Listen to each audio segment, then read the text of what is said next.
So, if you're a founder, you know the feeling. It's this constant paradox, right? You need cash to grow your amazing idea, but the minute you take that cash, you start giving away pieces of the company you're pouring your life into. But what if there was another way, a different path?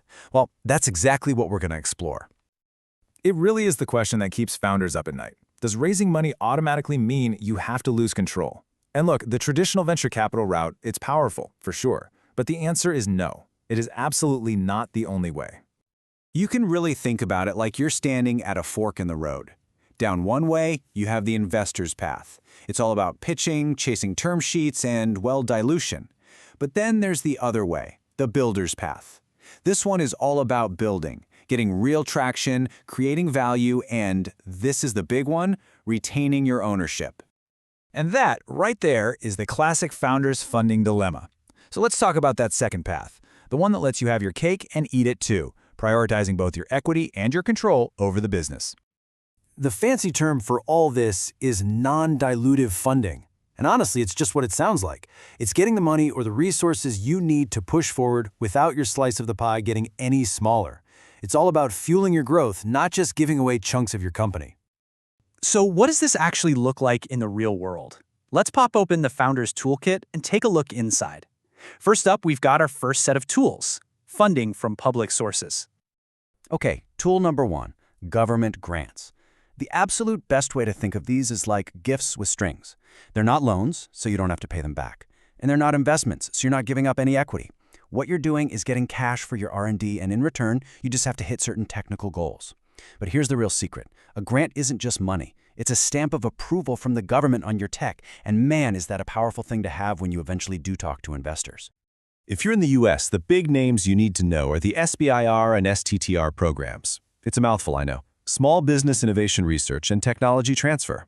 Basically, huge agencies like the National Science Foundation and the National Institutes of Health are actively searching for small companies that are solving really hard problems. You know, a single one of these grants could net you over $150,000 just to build a prototype, all with zero dilution. Now, as we go through this toolkit, you're going to start to see a common thread pop up again and again. And that thread is strong intellectual property, or IP. Grant agencies, they really want to see that what you've invented is unique and that it's protected. So a pro tip, filing a provisional patent before you apply can make your pitch way, way stronger. Another great tool in this public funding category is R&D tax credits. I mean, this is basically a way to get cash back for innovation you're already paying for. Things like your developer salaries, the money you spend on contractors, even supplies, you can claim those expenses, lower your tax bill, and put real cash right back in your pocket. All right, let's move on. Let's grab the next set of tools from our kit. This section is all about partnering for growth, and that means teaming up strategically with bigger organizations. You know, huge corporations are always on the hunt for an edge, and they'll often pay startups like you to pilot a new solution. The absolute key here is to make it super simple for them. Find their innovation teams, propose a really straightforward test, make sure you protect your core tech in the contract, and basically just make it a total no-brainer for them to say yes. Now, it's so important to have the right mindset here. When you're talking to a big company, you have to remember this quote. They're not investing, they're testing. All they want to know is if your thing can solve a problem they have. That's it. Your only job is to make that test a home run. Here's another powerhouse resource that is so often overlooked, universities and research labs. The value here goes way beyond just cash. We are talking about access to million-dollar lab equipment, expert advice on writing those grants we just talked about, and brilliant minds to collaborate with. And you can get all of this often for zero equity. For our third set of tools, we're going to shift our focus inward. It's all about using the assets that you're already creating, your products, and, of course, your customers. Pre-sales might just be one of the most powerful tools in this entire kit. By asking your customers to pay you now for a product they'll get later, you do two incredibly important things at the exact same time. You get non-dilutive cash in the bank, and you prove that people actually want to buy what you're building. It's market validation and funding all in one. Now, a quick warning, if you're doing some contract work on the side to generate revenue, you've got to be crystal clear on this point. The client, they own the custom work you do for their project. But you, and this is non-negotiable, you must own your core underlying IP. That technology is the whole foundation of your business. Don't give it away. And yep, there it is again, the common thread. Whether you're writing a grant, signing a pilot with a huge company, or doing some side contract work, your ultimate leverage, your power in every single one of those deals is a well-protected invention. Strong IP is your superpower. All right, on to our final tool. And this one isn't about getting cash, it's about saving cash. We're talking about smart in-kind support, getting high-value services that take care of major expenses and give you a much longer runway to build your company.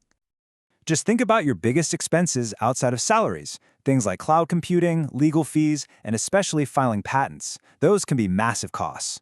Well, in-kind support can provide these services directly, saving you cash that you can then spend on, hiring and development. Oh, and competition prizes? They fall into this category too. Just pure, non-dilutive cash and some great publicity. And to make this really concrete, check this out. A firm like Tran.vc offers a $50,000 in-kind investment that's just for patent and IP services. For a deep tech startup, that means you get to secure your most valuable asset without spending a single dollar of your cash or giving up a single share of equity up front. I mean, that is just unbelievably powerful. So, after all these tools, all these strategies, what's the end game here? What's it all leading to? Well, it's about completely changing the fundraising conversation. It's about letting you raise money when you choose to from a position of incredible strength. And let's be really clear about this. The point of all this non-dilutive funding isn't to just swear off venture capital forever. That's not the goal at all. The goal is to raise with leverage. It's to be able to walk into that investor meeting with a proven prototype that was paid for by a grant, with real customer traction from a paid corporate pilot, and with a defensible business protected by patents.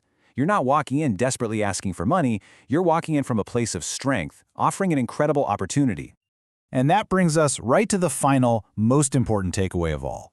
That whole fundraising process, no matter how grueling it feels, it's temporary. It's a phase. But the ownership you hold on to, the part of your company that you protect by building smartly and strategically, that's forever.